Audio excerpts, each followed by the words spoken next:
festa, Deus. Oxalá se todos os jovens, meu Deus, Pai querido, chegasse ao ponto do casamento, Deus.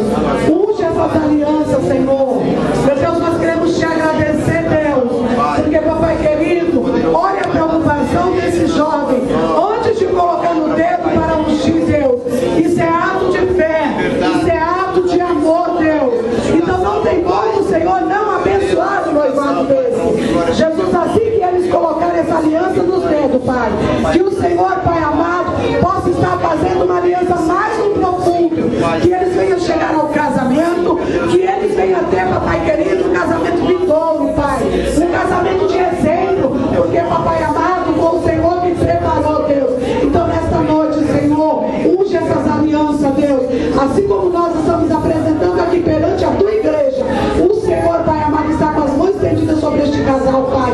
Deus, tudo aquilo, Pai, que não provém do Senhor também, Jesus, na jornada, que eles venham entender, meu Deus, que foi o Senhor que preparou, e não venha deixar que nada venha atrapalhar essa união que o Senhor assim, Pai, fez, Pai. Então, no nome de Jesus, Pai, nós apresentamos no teu reino espiritual, consagramos, Pai, porque tudo é para a tua glória, no nome de Jesus. Olha,